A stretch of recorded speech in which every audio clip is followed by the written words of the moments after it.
Fue el pasado jueves cuando al cabo al menos de 24 intervenciones, bueno, esto en las dos jornadas en que tuvo lugar el segundo debate del proyecto de ley de cultura, finalmente esta norma fue aprobada por el Pleno de la Asamblea Nacional. Esta iniciativa era la única que quedaba pendiente como mandato dentro de lo que estableció la Constitución de la República de Montecristi. Sobre los beneficios de esta norma vamos a dialogar en nuestra siguiente entrevista de hoy. Jimena Ponce, ingeniera química, ex concejala de Quito, ex ministra de Inclusión Económica y Social, asambleísta de Pichincha por Alianza País, vicepresidenta de la Comisión Legislativa de Educación. Asambleísta Ponce, bienvenida a TVL Noticias, qué gusto. Buenas tardes, un gusto y un saludo y una felicitación pues a todo el Ecuador y a nuestra selección que nos ha deleitado con un triunfo ahora, así que a seguir con esperanza. Se mantiene todavía esa expectativa de llegar al Mundial. Por supuesto, hay que acompañarla a los incrédulos que compraron abonos y que no fueron al estadio ahora, que estaban vendiendo, pues a ellos ahí tienen su deuda con la selección, así que seguiremos pendiente de ella. Y a mantener viva la esperanza en todo caso. Sí. Asambleísta, hablaba yo en la introducción de esta entrevista del proyecto de ley de cultura. Finalmente, y luego de 8 años de análisis, de escuchar una serie de observaciones, de analizar una serie de propuestas, este proyecto de ley fue aprobado por el Pleno de la Asamblea Nacional. Así es, el jueves anterior lo hemos aprobado acá en el Pleno. Como decimos, se cierra el mandato constituyente, el ciclo constituyente, quizás políticamente en una sociedad tan dinámica y un país tan exigente como este continuará hasta que se vaya concretando la Constitución. La misma Constitución se puede ir reformando, modificando y seguir digamos, dando cauce a todo este proceso democrático. Pero el mandato constituyente, estas 8 leyes expresas que se han dicho tienen que elaborarse para poder cumplir con los derechos constitucionales, han cerrado con la ley de cultura. Es un retraso demasiado largo, ahí asumimos nuestros errores, también con los compañeros del proyecto político del Ejecutivo tenemos que responder por este retraso. ¿Por qué retraso, asambleísta Ponce? Me gustaría hablar de aquello porque mucho se ha cuestionado, precisamente han sido 8 años de análisis de la norma. La ley entró en el 2009, 7 años, igual es un tiempo bastante largo, y creo que hay algunos elementos que deben considerarse. La ley es, como dicen, la ley es política congelada. La ley refleja las condiciones, la correlación de fuerza que existe en ese momento, las tensiones que existen en la sociedad, en el Estado, en la institución pública, las fuerzas sociales, cómo expresan. Y ha habido un debate, una evolución de ese debate de lo que ha sido el primer proyecto de ley. Uno, en cuanto a la concepción de que debe contener la ley.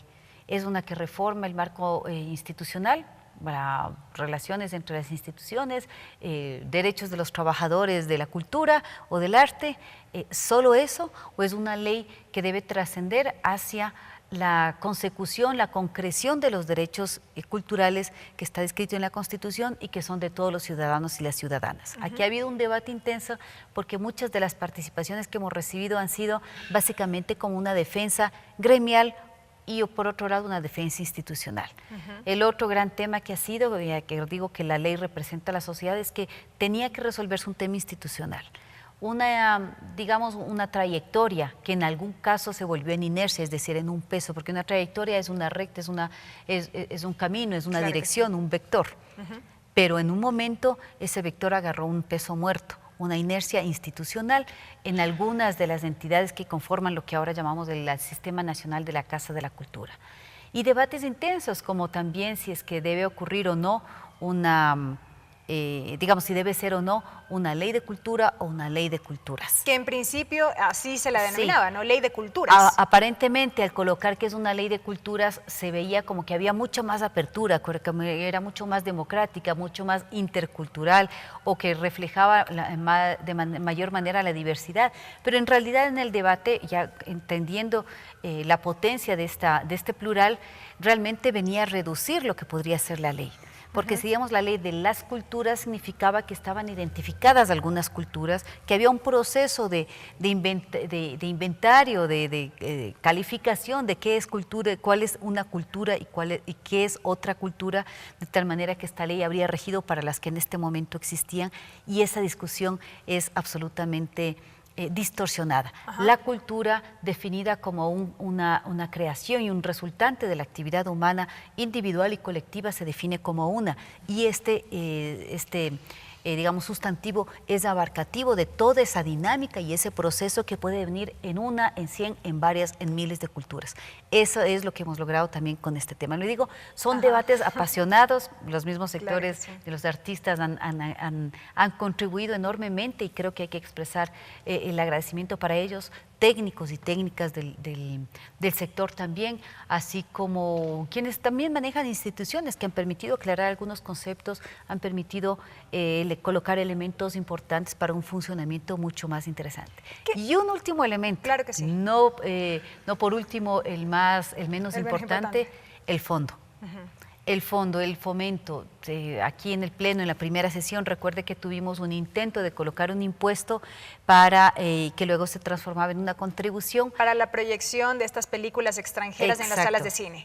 Todas las películas comerciales, que en realidad, los ingresos que ocurrían alrededor de estas películas comerciales, debían hacer un aporte para el Fondo de Cultura. Primero, también el concepto de fondo. Es decir, la cultura podría financiarse, como dicen, el artista vive del aplauso, y eso aparentemente lo queríamos dejar como una norma, como una ley, como la ley del mercado, esas que no existen. Entonces, necesariamente había que detallar, y lo hemos hecho, mecanismos de financiamiento, mecanismos de fondeo. El Estado debe asumir la responsabilidad de financiar, de subsidiar a la cultura, sin miedo lo decimos, en muchos países se lo hace, aquellos que han tomado la cultura como un eje importante de la sociedad y por tanto a ser considerado en ley, en norma, pero también en presupuesto. En este sentido es que se dejó sin efecto esta primera intención correspondiente a este impuesto, si se quiere, y más bien se potenció el hecho de que la banca pública en cierta medida pueda aportar este fondo. ¿Cómo es que se definió este mecanismo? Bueno, resulta bien interesante este debate y que este fue de las últimas semanas, es decir, esta disección, fraccionamiento que se hizo a la sesión para el segundo debate en una primera parte y en esta segunda parte permitió también en estas semanas de interrupción tener muchos aportes. Uno de ellos fue, y lo trabajamos muy detalladamente con el Ejecutivo, el del Fondo de Fomento a las Artes, la Cultura y la Innovación. Este fondo viene a alimentarse por el 5% de las utilidades del BEDE, del Banco del Estado, bueno, que ahora es el Banco de Desarrollo del Ecuador, pero también de los otros recursos del presupuesto del Estado. Hay una preasignación constitucional que apela a la innovación, a la formación, a la creatividad y a la educación, que también estaría alimentando este fondo, y este fondo funciona con mecanismos no reembolsables, subvenciones, como lo hacen varios países. Y por otro lado dijimos, bueno, también parte de las demandas del sector era el acceso a créditos. Es decir, un emprendimiento cultural, el instalar una sala de teatro, el instalar un cine, el emprender una actividad dancística o una orquesta por medios privados requiere de un financiamiento. Y los artistas y las gestoras culturales no han tenido ese proceso de financiamiento. Además de poder acceder a estos fondos concursables para el tema cultural, esa era una de las opciones nada más que existía. Y lo importante es que esta Ley Orgánica de Cultura reforma el Código Monetario y Financiero, un elemento, para mí, un elemento de discurso político muy fuerte.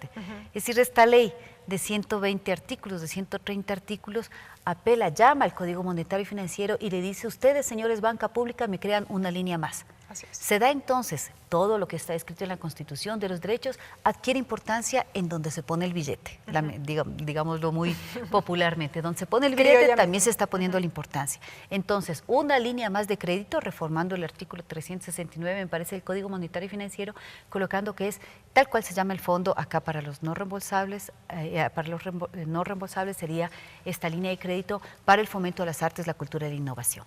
Asambleísta Ponce, vimos muy de cerca que en el tratamiento de este proyecto de ley se tuvieron aportes desde los distintos sectores, representantes de la Casa de la Cultura, de las mismas instituciones públicas y demás. Este proyecto ha sido aprobado, pasó al Ejecutivo que lo debe estar revisando justamente en estos momentos para la sanción correspondiente. ¿Existirían temas a su juicio que todavía podrían ser motivo de observación o ustedes creen que de estos acercamientos que se tuvo todos los temas estarían ya superados? Bueno, hicimos un trabajo de mucho detalle para poder tener la ley aprobada en el menor tiempo posible, a pesar de los 7 años. pero al menos en lo que está en nuestra responsabilidad, y esperamos que este acercamiento, este trabajo detallado con el Ejecutivo nos lleve a unas mínimas observaciones o que ese mínimo se iguala a cero, claro al mínimo absoluto, y esperamos entonces que se la sancione lo más pronto. Correcto, asambleísta Ponce. Bueno, yo desde ya quiero comprometerle a usted para hablar más adelante de lo que tiene que ver, no solo con este tema, sino también de la objeción parcial del Ejecutivo al proyecto de Código Ingenios, que precisamente vimos que ingresó durante la presente jornada. La Comisión de Educación estaría próxima ya a conocerlo. Sí, tenemos que revisarlo en la Comisión de Educación. Nuevamente es un trabajo muy detallado. Me parece que son como 13 artículos los que se observan. Habrá que revisar todo. Muchos de ellos son observaciones de forma. Si esto permite perfeccionar el proyecto, pues los asumiremos, los aceptamos, y si no, pues tendremos este debate interno que siempre tenemos. Ya estaremos conversando de aquello, asambleísta. Gracias por habernos acompañado. La asambleísta Jimena Ponce, vicepresidenta de la Comisión de Educación de la Asamblea Nacional, abordando temas inherentes al contenido del proyecto de ley de cultura que, como dijimos, está en manos ahora del Ejecutivo para la sanción correspondiente.